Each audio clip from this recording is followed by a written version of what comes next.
Hello there, my fellow adventurers, and welcome back to another D&D 5th edition ranking. This time we're going to be taking a look at the character races. Currently we have a few solid books to look at. Of course, Player's Handbook is the core reference, but there is also a lot of race-based information in other books. It's things like Volo's Guide to Monsters, Sword Coast Adventurer's Guide, and Mordenkainen's Tome of Foes. There are also books from previous editions which can be treasure troves of information and inspiration, though largely I'm going to focus on 5th edition here. But before I jump into the breakdowns, I do want to mention the release of my newest narrated adventure, Beneath Pale Man's Grave. If you're a newcomer to my channel, this will be a totally new type of content for you. In this, I write and create an adventure. I play it out as though a real game of D&D, recording the dice rolls, taking photos, writing the script as I go. Then I narrate the whole thing, including character voices. I assemble it into an immersive video. In other words, the level of storytelling is really high. You get to see the dungeon maps that I release on my Patreon page. There is combat with minis, skill usage, lots of role-playing. It's all done with an emphasis on being artful, without all the side talking that you get when watching a live session. This is a format that I created, and I've been doing for almost a decade now. And this is something that I love. I'm putting a link down in the video description and at the end of the video as well, so go check it out. As with my other ranking videos, each entry is going to be rated primarily based on 5 attributes. Mechanics: how effective and interesting is the entry's abilities. Style: how cool is the appearance and demeanor of the entry. Role-playing: does this entry have traits or an ecology well suited for social interaction? Keep in mind, this is not about your own role-playing potential, just what's in the entry itself.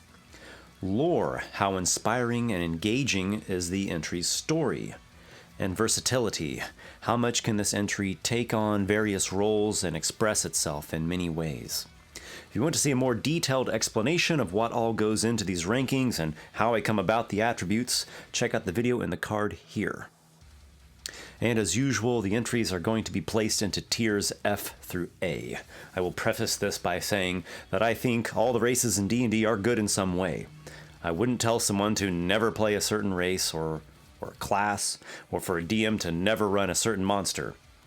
Except for owlbears. Owlbears need to go extinct. So let's take a hike on over to the town square and see what manner of folk have gathered from across the lands. I honestly did not expect any races to fall into F tier, and after analyzing them all, I couldn't quite put anyone into D tier either. I can't say that any of the 5th edition races feel so lacking. It's not until C tier that we come across our first specimen, the Furbolg. They are a reclusive Fey-type race that seek to preserve forest lands. The Furbolg is a relatively unknown race to a lot of people, and even I found myself scratching my head. I had vague memories of the Furbolgs from earlier editions, but I recalled them being bigger and different. And indeed, if you do a search, you'll find that this creature has been reskinned, redone, and re-lored in every edition.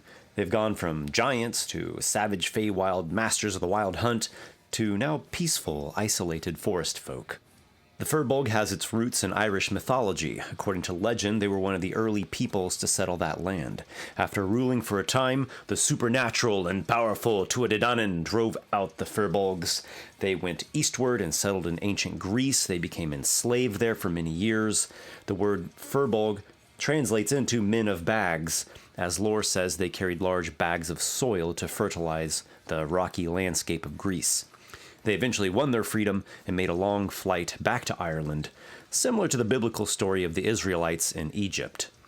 I have to say that, unfortunately, I find the 5th edition Furbolg a bit disappointing. Of all their various forms throughout the editions, I find this one to be the most limited and less inspiring. Their art has gotten worse too, whereas before they were ferocious or epic. Now they're goofy looking. It's like an elf and a hobgoblin had a baby inside a children's animation. The Furbolgs do have some great abilities, however. So I won't deny that mechanics-wise, they are really cool. They can cast Detect Magic and Disguise Self, they can turn invisible as a bonus action once per rest, and they have a limited form of communication with animals and plants. In fact, I think this speech of Beast and Leaf is the only thing that really saves them from being D tier, because otherwise I would have rated their role-playing attribute as a 2. The Furbolg race does not lend very well to social interaction, particularly due to their reclusive habits, their narrow mindsets, and just the limited design space that they inhabited. Compared to other races that take on all kinds of roles in the world, Furbolgs are all pigeonholed into this overprotective druid or ranger type existence. And the druid and the ranger are two classes that already struggle in the role-playing attribute. For whatever reason, when it comes to D&D, all too often nature gets kind of bastardized or made generic. Despite their simplistic lore, lame style, and limited persona, their cool abilities can make this a great race to play. I would encourage you to develop the Furbolgs a bit more in your own world to improve their shortcomings. Lizardfolk, a staple monster in the D&D world. While the Furbolgs are inconsistent and passive-aggressive, the Lizardfolk have trudged on steadily throughout the years. They're a simpler kind of race, and they can suffer a bit in the half-baked nature themes in D&D, but goofy they are not. Yeah, just look at those scales and reptilian jaws. The various frills and crests I always think are cool, the armor and weapons made from swamp beasts, the tribal style. They are more monster than player character race really, but Volo's guide gave us their stats and additional ecology details. They are one of those rarer types of humanoid monsters that are not evil, but rather neutral, which can be refreshing in a world beset by evil goblins, kobolds, orcs, gnolls, yuan-ti, so on. Sure, the Lizardfolk's lore is really simple, but you don't play a Lizardfolk to dazzle your friends with societal intrigues. You play a Lizardfolk to be a monster hero. The Lizardfolk has some decently interesting mechanics such as a swim speed, hold breath, and hunter-themed skill proficiencies. It also has natural armor, which is not necessarily as helpful as it might seem. If your armor itself is better than AC 13, your scaly hide does nothing. That's right, a human who has merely thin skin is just as protected wearing a chain shirt as a Lizardfolk whose body is covered in scales. Yeah, I understand the need for balance, it's just kind of lame and disappointing. I even have a bigger criticism of the Lizardfolk's bite. You first will read bite and you'll think, oh hell yeah, this is a cool ability. I'm gonna hack someone with my axe and then bite into them. Chop and chomp. Then you realize that in 5th edition, you can't actually swing your weapon and bite. You have to pick one or the other. And it doesn't work as a bonus action. It doesn't work like 2-weapon fighting does. And if you have the extra attack feature from your class, you still wouldn't do it. You would just swing your great axe twice like anyone else. So what the hell is the point of your bite? Just in the off chance you're caught without a weapon? By the scaly sack of Sekola! That is about as disappointing as it gets. Again, I understand the need for a certain amount of mechanical balancing in the game, but should we sacrifice awesomeness for the sake of Joe not getting envious when his halfling rogue can't bite enemies' kneecaps? Ugh, I'm moving on. Next up is the Triton, which is another somewhat obscure race. They are what I think of as a race of the gaps. In other words, there are already other similar races. In this case, we got merfolk, sea elves, water genasi, but there's this tiny gap, this itty-bitty niche, and instead of the game designers developing the existing races into that space, they seize the opportunity to create a new race. I'm not saying this is done with any kind of ill intent. It just kind of bores me and feels like they're reaching. In the case of the Tritons, they are a race that comes from the elemental plane of water. They have fought against the forces of evil there for centuries. The Tritons followed aquatic bad guys such as Swagan and Krakens into the material plane so that they could continue fighting their good fight. From there, the Tritons saw successes in their campaigns and took up residence in the world of mortals, yet they keep mostly to themselves. They are proud, isolated, and detached from the surface lands. And basically that's it for D&D Triton lore. They're not merfolk because they don't have fishtails. They're not sea elves because they're not associated with fae. They're not Genasi because they're their own race as opposed to being an offspring of a mortal and a genie. It's not terrible lore, just very general and limited in scope. Interestingly, the word Triton comes from Greek mythology, as Triton was the son of Poseidon and Amphitrite, composing a sort of trinity of sea gods in ancient Greece. Like his father, Triton carried a trident, but he also had a wondrous conch shell, which he blew to command the waves and send fear into his opponents. Mechanics is the Triton's strong suit, as they have a number of interesting and useful abilities, such as a swim speed, water breathing, resistance to cold damage and water pressure in the deeps, and once per day they have a spell effect of fog cloud, gust of wind, or wall of water. Tritons can also communicate basic concepts to aquatic creatures, which helps their role-playing attribute a bit by supporting social interaction. Like the Furbolg, the Triton is otherwise not a race that stimulates much RP. They keep to themselves in remote or harsh landscapes, and they have their haughty personalities. Tritons have a decent style. The blue skin, green hair, webbed feet and hands, gilled throats, finned calves. These things are relatively cool, I suppose. Nothing really stands out, but it's not bad. The main image shows a Triton warrior in metal armor, which I do find odd. How do you forge steel underwater? And his legs and feet are bare. Either just make him without armor, or give him some cool Triton armor that has a different material and a unique crafting technique, like from a magical underwater realm, not something banged out by the town smith who put on seashell-shaped pauldrons to be cute. Likewise, their versatility is decent enough, not great, but kind of a balance of flexible elements and not so flexible ones. A Triton could work well for many types of classes and different character or NPC ideas, as long as the campaign features sufficient aquatic locations. At the very top of C tier, we come across our first entry from the player's handbook, the Dragonborn, and it's something of a mixed bag. The best thing the Dragonborn has going on is style, because, well, you get to play a freaking dragon. They look cool and fierce and proud, and they have a detailed and textured aesthetic, which is pleasing to the eye. The Dragonborn, on the whole, gives you some bits to work with in terms of role-playing and lore and versatility, but nothing amazing.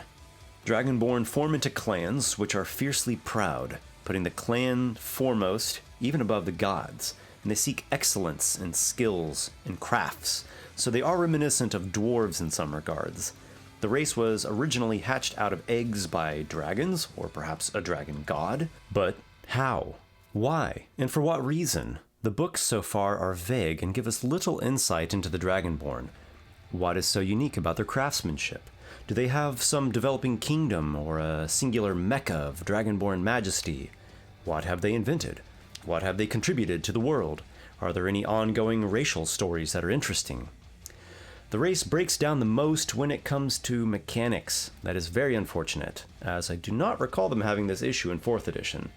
Depending upon your dragon heritage, you have a certain damage resistance and breath weapon. That's it. Your scales give you no bonus to AC. They're no more protective than smooth skin. Your draconic claws and fangs provide no natural attacks. They're no more effective than a human's fists or an elf's. The energy type resistance is quite useful, but it is a passive and situational trait, so not exactly the most interesting thing. And the breath weapon is so underwhelming. It is essentially an underpowered burning hands that you can use once per rest as your action. In 4th edition, this ability was a bonus action, technically a minor action in 4th edition lingo, which made it really cool. In 3.5 edition, the half-dragon racial template had a breath weapon that did require your action, but dealt a lot of damage. But in 5th edition, we get the worst of both, low-powered and costing the standard action. That's it. The Dragonborn gets nothing else. Another disappointment. Putting them at the top of C tier was as generous as I could possibly be, and as far as I can see, the only really good reason to play a Dragonborn is just for the cool factor of playing a dragon. This race could be amazing, but it needs improvement in mechanics, and some more developed lore and hooks would be nice too. Let us move on through the town square of D&D Races. In C tier, we came across those milling about, suffering from drunken vagueness or half-baked wares, even self-defeating attitudes. But now we step into B tier, where dreams are more fully realized and attitudes get more empowered. I remember the Goliath coming out in 3.5's Races of Stone, and they immediately caught my attention. They were big and bold. They evoked the ruggedness of mountains, as well as a certain Conan-esque zest for life and adventure. 4th edition continued their already solid foundation, balanced them out a bit, and developed their racial traits into more modern mechanics. In fact, my favorite 4th edition character was my Goliath Chasmthul, a multi-class fiend warlock, Stonefire Rager barbarian. He sought the serenity and solitude of stone, yet a volcano dwelt inside him. He was an underdog in his Goliath community, often falling short in their athletic games. In a moment of despair, he accepted a pact from a fiery devil, and he gained eldritch powers that sent him into the life of adventure, and ultimately the path of self-redemption to free himself of the fiendish chains. And now the Goliaths reappear in 5th edition. Are they still the same great bros as before? Let's take a look. Starting with mechanics, the Goliath is fairly cool. Not as great as I would have liked, but they get proficiency in athletics, greater capacity for carrying weight and moving around heavy objects, and acclimation to high altitudes. These are essentially the same traits the Goliath has always had. Their key ability, Stone's Endurance, however, is not exactly awe-inspiring. Once per rest, as reaction, you can reduce a single instance of damage by 1d12 plus your con modifier. It's not bad, but it's not as good as it was in 4th edition. Both the amount of damage it can absorb is less, and it does not scale. Other than a tiny bit when and if your con modifier ever raises. So at high levels, this ability will be fairly weak. And that's all for the Goliath's abilities. Better than a kick in the nuts, but it could be more. Their style and role-playing hooks stay strong, thankfully continuing in their consistent tradition as the stony-skinned mountain folk with a hearty love for competition, sport, brawling, and primal connections. They are just made to be adventurers. Unlike the reclusive Firbolg or isolated Tritons, the Goliaths want heroism. They face new challenges head-on and have a certain fuel to them that sparks storytelling and interactive competition. They may not be as sophisticated or complex as some other races, but when I look over the Goliaths, I feel ready to grab the next great quest by the balls. Goliath lore is also nothing too special, though effective enough. I really wish the developers would have given us some interesting stories or leads to unique Goliath ecology. Surely this race has a deep spirituality of its own, maybe ancestor worship or communion with the elder spirits of the mountain. Who are their enemies? Do they have any long-standing histories, or maybe past wars or intertribal conflicts? You can dig back into 3.5 edition's Races of Stone to get a bit more lore, but I want something current. Can we get a writer working on these races? You know, like maybe a bard who loves lore and lives for storytelling. We'll wrap these things up with the Goliath's weakest attribute, versatility. There's really not much to analyze here. The race lends mainly to melee classes, relegated to basically a warrior archetype and persona. Of course, you can go against the grain, my Chasmthul Goliath did in a way.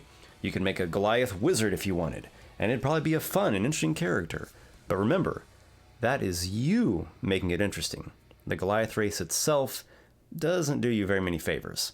I still like these guys, and I hope that someday they'll make it out of the bottom of B tier. Did you mention lower B tier? Oh. Hey there, Gnome. You know, you've been ignoring me for years. Yeah, but that just speaks to the credit of how elusive the gnomes are. Listen, Esper, how many campaigns and adventures have you DM'd or played? How many sessions is that? 1,000? 2,000? It's a lot. And how many gnome characters have you created? None. And how many gnome NPCs? 2, maybe? Your days of neglecting the gnomes must come to an end! You kinda annoy me. Plus, we've already got halflings, goblins, all kinds of fae, short elves. I sorta want to force feed you to the owlbears, who will then choke on you and will be rid of both your lame asses. You are evil! I am a dungeon master. I encompass all alignments and none simultaneously. You're really an asshole! And you are a lawn ornament. Okay, I'm gonna do it. I'm gonna take a serious look at the gnome race. Let's go! Mechanics. Advantage on intelligence, wisdom, and charisma saves against magic. That's actually great. They're like 3 feet tall, yet have no penalty to their strength score. Ha! Yeah, whatever. Forest gnomes get the minor illusion cantrip and can speak with small animals. Very nice. Rock gnomes have artificer type knowledge and can build little steampunk mechanical devices. Pretty cool mechanics, actually. I give it a 4. Style. Little hyper guys with anime eyes in World of Warcraft hair. Yeah, no thanks. I will give them a bit of credit for being curious, sneaky, inventive, cunning, all great traits for adventure and intrigue, but 2 is as high as I'll go here. Role-playing. Gnomes are enthusiastic and inquisitive creatures, and they can even talk to animals. So this does lend quite well to social interaction. I give them a 4 in role-playing. Lore. Gnomes live in a well-civilized underground warrens like a bunch of secretive hobbits, and they have a zest for life and do other vague fae-like shenanigans. Also, if they're so smart and create such advanced technology, and they have magic, and they live for 300, 400, 500 years, and they're safe from most predators due to hiding their settlements so well, then why in the 9 hells have they not taken over the entire freaking world from the inside out? The lore gives us a lot of great things to work with. It's also ridiculous. 3. Versatility. Gnomes seem like they can do and be many different things, yet they all come off like a caricature as doing the same thing, so 3. Overall, the gnome is this mixed bag of great things and stupid things. As much as I don't want to, I will place them a tiny hair above my boy the Goliath, just because they do actually have more going on. Now, excuse me as I punt this gnome off of the bridge. So here's an interesting thing. The Kinku. A rather unique entry, really. As a player character race, they come with some really cool lore and storytelling hooks, but also some challenges for you, the player. The Kinku manages to be dark and tragic without being too dramatic, and quirky without being too cheesy. The Kinku's lore is probably its best aspect. Their race was cursed long in the past by some powerful entity whom they betrayed. The details are largely erased from history, and the Kinku as a whole share a dream to piece together this enigma. For their crimes, they lost their ability to fly as well as their ability to speak like people. The Kinku now flock about the material plane, forming peculiar little communities of their own and getting along as they can. They're like messengers, spies, thieves, criminals, and who knows what else. These raven folk seem suited to many different things. Rogue, dex fighter, ranger, monk, a trickery cleric. I could even see a druid or a wizard or a warlock. Or a bard. Imagine a Kinku who sings in 100 different voices, or can perfectly replicate the sound of any instrument. Instead of having normal speech, a Kinku can mimic phrases and sounds he has heard, much in the way a raven or a lyrebird can. This means that when a Kinku opens his mouth, no original sound or word is going to come out. On the one hand, this is so unique and interesting to roleplay. On the other hand, it is a big challenge that I think would turn away some players. The Kinku have essentially been robbed of their creativity, so they must steal from and plagiarize everything. Is this a limitation or a new frontier of possibility? You decide. I'll average it out for a 3 in role-playing. In terms of abilities, the Kinku gets Expert Forgery, proficiency with 2 rogue-type skills, and that mimicry trait. As I've already stated, such things are interesting and unique, but they're not for everyone, and could even be too situational for some games. I'm overall pleased with the Kinku, if for nothing else, the fact that they're just so damn curious. When you're ready to play a character who is a savage, part man, part monster, brutality in the flesh, go for a half-orc. No other race embodies fury quite like the half-orc. In some ways, this race is similar to the Goliath. They're big, muscular, drab-colored, intense, and they have these tribal roots. They also have the same increases to strength and constitution, but I have to say that the half-orc wins out by a bit. Most notably, its mechanics are a little better. Once per day, if reduced to 0 hit points, the half-orc can use relentless endurance to remain at 1 hit point and push onwards. Also, whenever a half-orc scores a critical hit, he gets to add an additional damage die. Combined with dark vision and proficiency in intimidation, the half-orc has tenacious and effective abilities. I also see the half-orc as a great race for role-playing, because it has so much conflict built into it, and nothing propels stories and tense interactions like conflict. I also see the race as having quite a bit of inner conflict, which we can see in other races such as the Kenku and the Tiefling. Again, this is a wonderful driving component. My only real criticism of the half-orc is its lore, which has struggled over the years. It seems like each edition tries to tackle their origin from a bit of a new direction.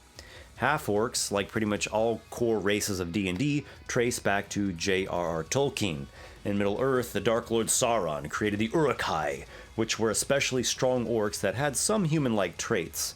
And the wizard Saruman orchestrated the interbreeding of orcs and Dunlending humans to create half-orcs.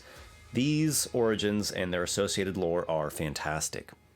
First edition D&D half-orcs didn't have such a backstory. They're essentially just the result of orcs brutalizing humans. A savage band of orcs comes out of the hills, sacks a human village, they rape the women, and some months later out pops half-orc babies who are somehow not killed through infanticide by people living in a medieval-type society. This origin by sexual violence was not explicitly stated in the first edition, but it was heavily implied. So obviously the half-orcs beginning in D&D is not a politically correct one. It's going to be too harsh for some people. I personally think it's kind of a weak lore to constitute an entire race. Second edition did not present half-orcs as a player character race because second edition was too busy watering down all the controversial bits due to satanic panic and the such.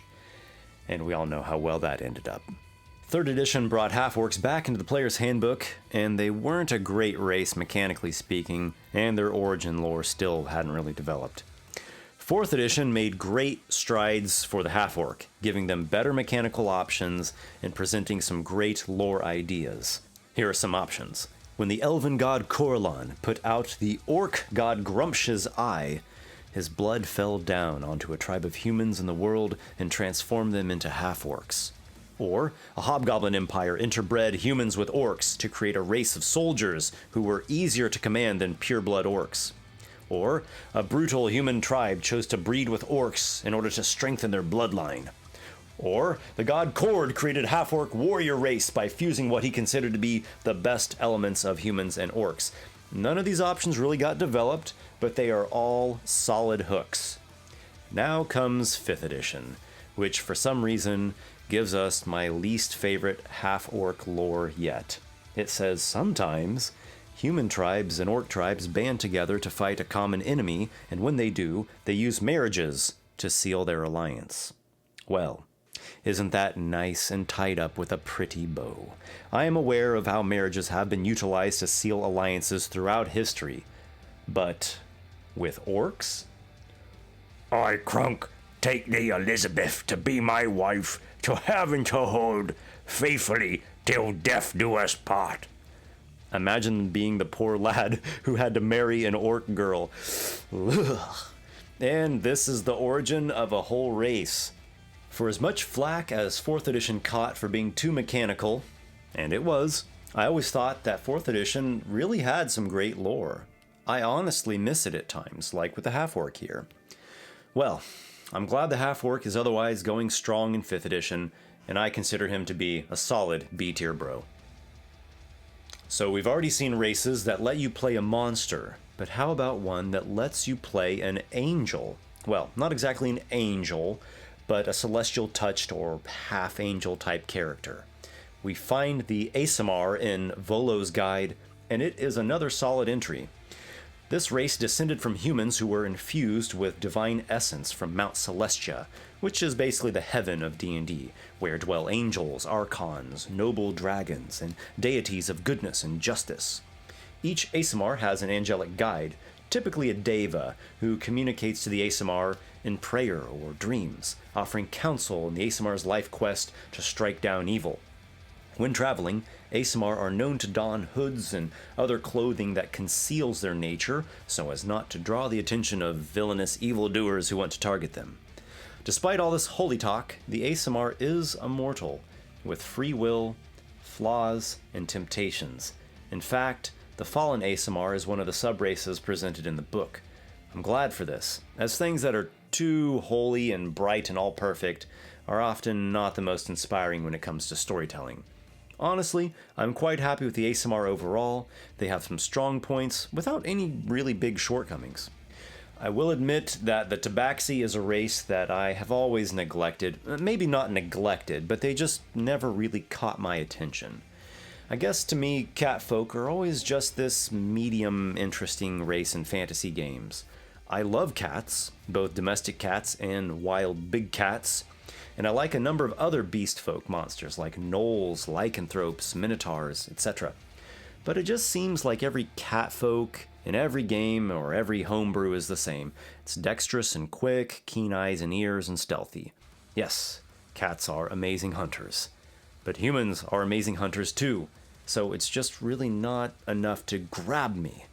Anyhow, in looking at the Tabaxi, they are a good race, worthy of their high B-tier rating. They have keen senses, stealth, and perception proficiency, and dark vision. Their feline agility racial trait is interesting. It's a unique way of providing substantial speed boost and keep it balanced.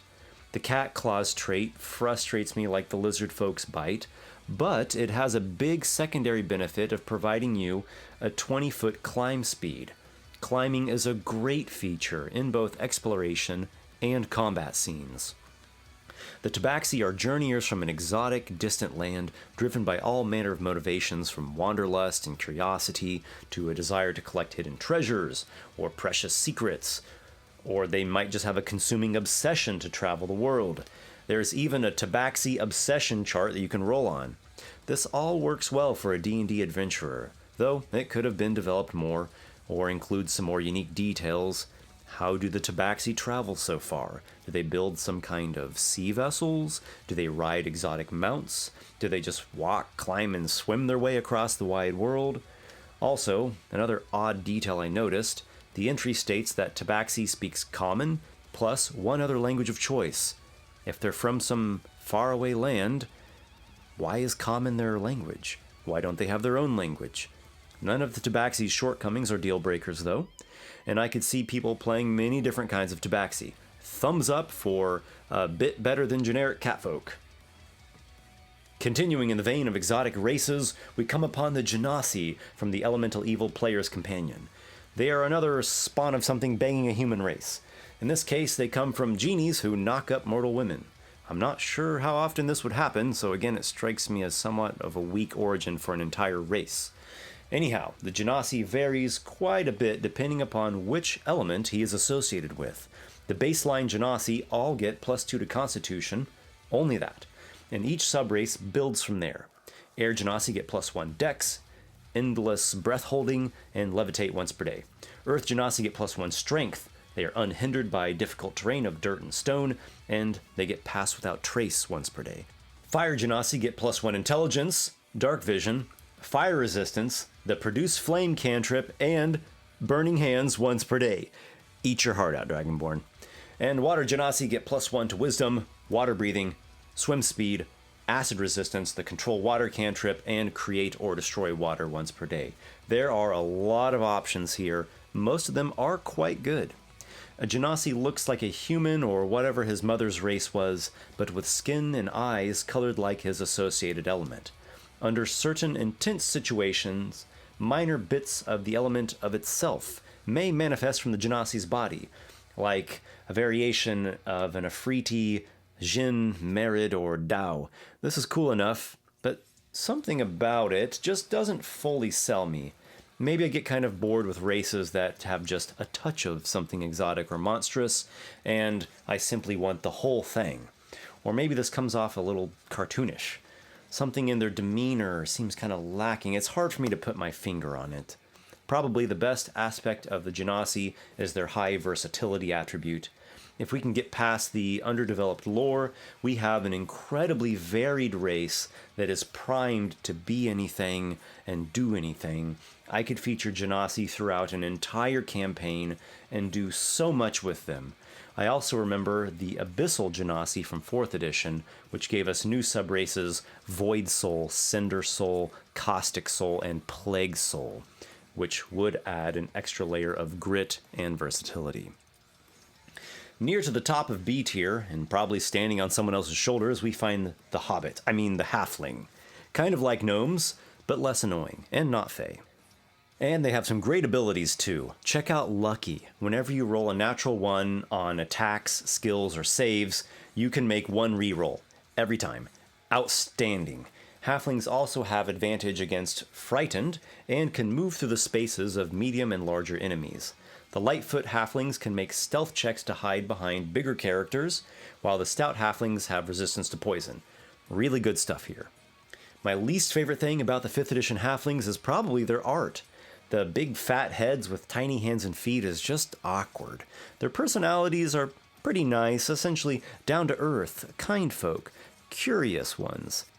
It's so easy to imagine Bilbo or Frodo lounging by the hearth in his cozy home, having tea and cake, reading about fantastic journeys and mythical locations. Whereas 4th edition made halflings into traveling river folk, which I did like, it's also nice to see 5th edition bring halflings back to the classic folk who dwell in stable communities of farmlands or cozy groves. And they also mesh well with other classic races of human, dwarf, and elf.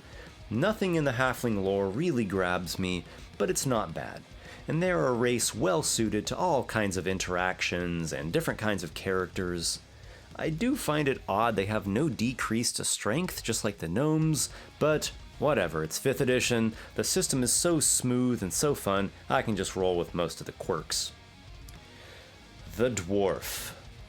The Dwarf! Again, we are back to Tolkien-inspired races. Now, Tolkien, of course, did not create the concept of a dwarf. They are rooted deeply in Germanic and Norse mythology, but Tolkien's version of the dwarf race is what we all know and love today.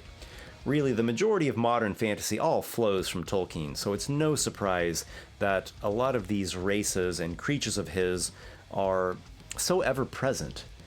They stay with us, very near to our memories and our hearts. They stand the test of time. They are connected to us.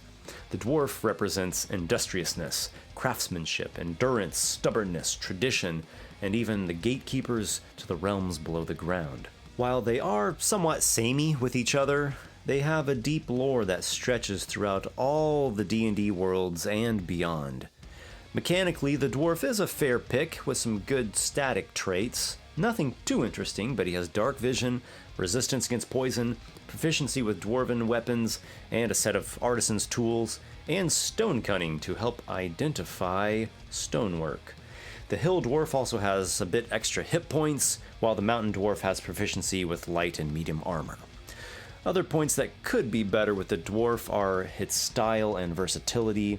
Their look works well enough, classic really, but does it get a bit repetitive? I think so. Every dwarf is just short, stocky guy with a beard and a gruff personality.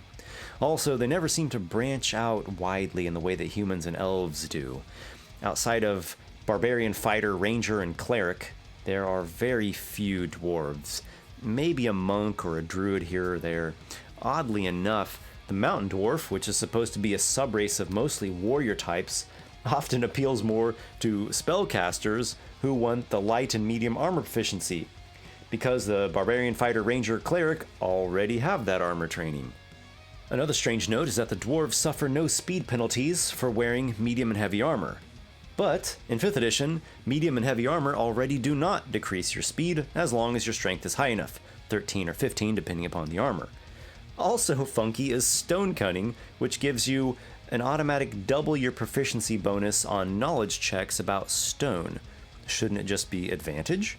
Also, why only to your history checks about stone and not include something else that's more direct and practical for adventuring? It's so specific and limited. Also, why do halflings have advantage against fear and not dwarves? Dwarves are a bolder race, and they are the ones who are accustomed to really living, underground, in the dark, scary, claustrophobia-inducing place that's full of monsters. I do think the dwarf is a fun race for role-playing, as they often have that humorous and blunt way of talking that we often wish we had in real life. Combined with their reliable and jovial natures, it just adds an effective dynamic to social interactions. I wish the dwarf could be A tier, they are really close. But they are near the very, very top of B tier, which means they're only a small but effective revision away from reaching glory. When I first came across the Githyanki and Githzerai back in 3rd edition, I was immediately turned off by their appearance. To me, they looked like jaundiced elves with their noses ripped off. I thought it was just lazy and unimaginative art direction. I still kind of feel that way. But the more I went over the legend that is the Gith, the more I came to really appreciate them. If there ever was a non-standard race with a lore so deep and storied and unique, it is the Gith. They are another exotic type race. Their origin is tied with mind flayers, which are another very interesting creature in the D&D world. The Gith were enslaved by the mind flayers for a great amount of time. In captivity, they gained psionic powers. Eventually, they fought back and won their freedom. They split into 2 separate factions afterwards, and this rivalry turned into bitter loathing. The Githyanki subrace is more cruel and harsh, like reavers and warlords, and they serve a lich queen. And they dwell within a massive city built from the corpse of a god floating in the astral sea. The Githzerai subrace is more contemplative, seeking enlightenment and seclusion within their great stronghold in the plane of limbo. I'm only scratching the surface here, but the Gith has a story very much worth reading about. The Gith also have some great mechanics. The Githyanki lean towards warriors or mage-warrior hybrids. They gain bonus proficiencies in an extra language and skill, along with light and medium armor and short swords, long swords, and great swords. Through their psionics, they gain mage hand, jump, and misty step. Githzerai lean more towards monks and mages. They have advantage against fear and charm, and the psionic powers of mage hand, shield, and detect thoughts.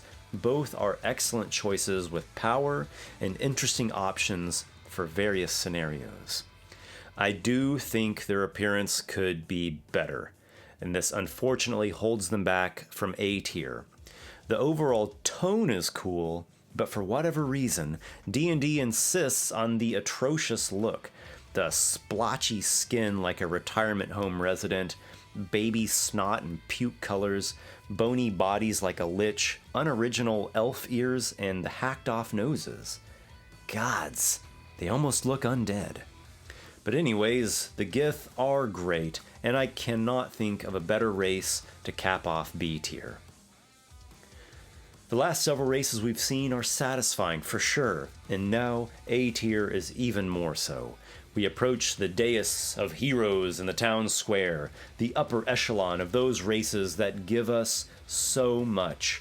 Some are just truly unique and well written, while others are so deep and so encompassing that they define the very game itself. The Tiefling is another case of a race that began in earlier editions of D&D, but 4th edition brought it into greatness. In 2nd edition Planescape, the Tiefling was introduced as a race that once was humans that became mixed or corrupted by something else from the lower planes. After everyone got over their phobia of geeks playing fantasy games that feature demons and devils, D&D came out and just explicitly stated that Tieflings had fiendish blood. 3.5 did not feature the Tiefling too much. I don't recall it ever being presented purely as a character race, more of a monster race like an orc or a goblin. Finally, we get into, oh no, dreaded 4th edition, which gave the Tieflings an awesome makeover, both in appearance and in lore, and develop some great mechanics, and these flow right into 5th edition. The Player's Handbook Tiefling has Dark Vision, Fire Resistance, and can use Thaumaturgy, Hellish Rebuke, and Darkness as racial spells. In Mordenkainen's Tome of Foes, there are 8 additional Tiefling subraces with unique variations, each one based on one of the archdevils of the 9 hells. What an incredible addition to the Tiefling race. So few races ever get that kind of treatment.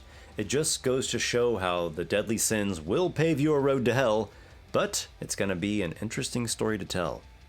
The Tiefling is another race that essentially lets you play a monster. Just look at those horns and tails. Ah, yeah. Who wants to play something that looks like a dead elf when you can be a devil folk? You don't even have to be evil. You could easily make a compelling Tiefling character on the path to redemption. The race was cursed and twisted long ago due to their involvement with devils, but they still have free will. This leads us into the great role-playing potential with Tieflings. You already have such a vivid and gritty racial background to provide traction. How do you navigate a world that treats you with suspicion and fear? I gotta say that it is ultimately so satisfying to reach victory when your character is a strange one in a world that regards him with coldness or hostility. If you've ever played Morrowind, then you probably know what I mean. Most of the NPCs in that game treat you so callously and suspiciously for you being an outsider, but slowly gaining their trust and eventually saving them, seeing the development and change is immensely gratifying. Or you can just be a black-hearted, fiend-blooded bastard. There's a lot of great RP interactions in that too. Back into the realm of Tolkien-inspired races, we have the Half-Elf, a soul born of 2 worlds, full of both inner conflict and motivations. Versatile and multifaceted by nature. The Half-Elf is probably the race that I personally identify with the most, with the theme of living at the borderland, of different lives and different peoples, and always seeking to find their own way. Tolkien popularized the notion of half-elves through his characters such as Elrond and Arwen, as well as the other historical figures from Middle-earth. Even the hero Aragorn has a bit of elven blood in him. However, the very concept of half-elves originates in Norse mythology. So, we see again and again, many of the enduring parts of fantasy are deeply rooted in myth. The half-elf does not have any real shortcomings, though its lore is a bit sparse, as we see with many of the half-blood type races, and its mechanics are not exactly the most interesting. However, these racial traits are quite effective, with highly customizable ability score bonuses, proficiency in any 2 skills, dark vision, and fey ancestry. But these are all passive benefits, so kind of basic character elements as opposed to something truly unique or something that is an active, exciting ability. If you're looking for a race that is highly flexible and comes with great motivations to work with, Half-Elf is so worth playing. We now proceed to Upper A tier, where dwells none other than the Elf. Again, we find so much with this race. The elf is steeped in the myths and legends of yore, brought into the modern era through the works of Tolkien and countless other books, games, and art, and elves are absolutely sprawling throughout the worlds of Dungeons & Dragons. No other race can boast as many sub-races throughout the editions as the elf. And where would I even begin to approach the lore? It would be no easier than describing all the trees of the forest. The elf represents beauty, nature, magic, grace, artistry, and enchantment. They are the fairy tale made flesh, the dream born in a living body. These are some of the most inspiring forces in human expression, and they move us on a deep level. When you gaze into the woodland path and feel that wonderful sense of being lost in the realm of wonder, you are hearing the elf's song. Now, looking at the 5th edition elf's mechanics, we have a lot of options to choose from. As baseline, all elves get +2 to dexterity, dark vision, proficiency with perception, fey ancestry, and when resting, enter a semi-conscious trance instead of sleeping. The high elf subrace adds +1 intelligence, elf weapon training, 1 wizard cantrip of choice, and an additional language. The Wood Elf gets +1 to Wisdom, Elf weapon training, a slightly faster speed, and can attempt to hide when only lightly obscured by natural elements. The Dark Elf gets +1 Charisma, superior Dark Vision, though sensitivity to sunlight, the Dancing Lights, Fairy Fire, and Darkness spells, and Drow weapon training. Wow. Racial traits are rarely this good. These here are both useful and quite effective, as well as interesting and fun to actively use. The elf is also another of the very most flexible races. Their societies are multifaceted and highly expressive, and you can find every kind of elf character or NPC doing about anything imaginable with any kind of goal. It's hard to even think of a character class that doesn't fit well with elf. Maybe Paladin? But even then, I can easily picture an Elven Knight of Corellon or a Drow Dark Paladin of Lolth. I know that the elf is not quite everyone's cup of tea, and that's fine. But even if you don't personally enjoy elves, you have to admit they are a powerful and integral part of D&D and the high fantasy genre as a whole. Finally, we reach the very top of the races ranking where we find ourselves. The human is the alpha and the omega of D&D, and really all works of fantasy and science fiction. What are all the races but humans reimagined? When you play a dwarf, an elf, or whatever, you are still playing a human, just one that has certain traits embellished. Even monstrous races like an orc or a cyclops are all rooted in humanity. They are based on human traits. Even things like a demon or an ooze are connected to the human experience. We all have the potential to be wicked, cruel, hateful, and destructive. Just read the YouTube comment section. There is your demon. Some people, or sometimes an entire culture, becomes lazy, gluttonous, and altogether corrosive to its own foundation. There's your ooze. No matter how you reconfigure it, reskin it, or exaggerate whatever aspect of it, it's all connected to us, humankind, in some way. If you completely get rid of all humanity, you have no more story to tell, and no soul to animate anything. Human is the standard by which all D&D races and creatures are measured. Moving into 5th edition mechanics for a moment now, in the player's handbook, there are two options presented for the human. There's the standard human and the variant human. However, my group and many other groups only use the variant human, so it really is like the standard option, and it also is the reason for the human's rating of 4 in its mechanics attribute. If we were only talking about the standard human option, while it is still very effective, it's not as interesting, and it would therefore get a bit lower score. But it's not the only way to go. I understand why the developers did this. In 5th edition, feats are presented as optional, along with multiclassing. Would it have been more difficult to present the variant human and feats and multiclassing as the standard, and then not using them as the optional variant? Well, maybe. Again, most groups allow feats and multiclassing, so in effect, that really is the standard. It's just something you have to accept with D&D, that despite the developers' best intentions to make the experience smooth, there are always going to be hitches. There will always be a few things in the game that are implemented awkwardly or get kind of wadded up in over complexity. But that's a topic worth exploring in a different video. So with the not so variant human, we find the most customizable and varied race in existence. He gets +1 to any 2 ability scores, proficiency in any 1 skill, and 1 feat of choice. The feat is really what does it, because feats in 5th edition are really good. Gone are the days of boring feats of +1 to hit with longswords, or when the moon is full and in summer you can make 1 additional attack of opportunity against bugbears. The feats now are robust, powerful, and really represent an increase in power. Feats are straight up cool, fun, and add a new layer to your character. Picking a new feat is like going shopping in your favorite store, knowing that you're going to be taking home something big. There is so much, too much really, that I could say about the human race in D&D. Who knows how many characters, stories, and legends revolve around humans. It's the perfect portrayal of what makes D&D great. Us. We make it great. We are the ones that weave the stories and share these moments with our friends. It's a game that is more than a game. It is a community, and at this point, it's part of culture. Our human culture. And I am personally so grateful to be a part of this community. I hope my videos have been giving you some ideas, or sparking your own imagination, or at least giving you some food for thought. So there you have it, the races of 5th edition Dungeons & Dragons. What do you think? Which one's your favorite? You probably disagree with some of my choices, and that's okay.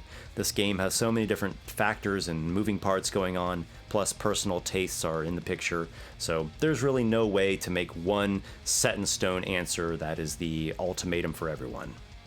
Thank you so much for stopping by, and as always, may your adventures be many.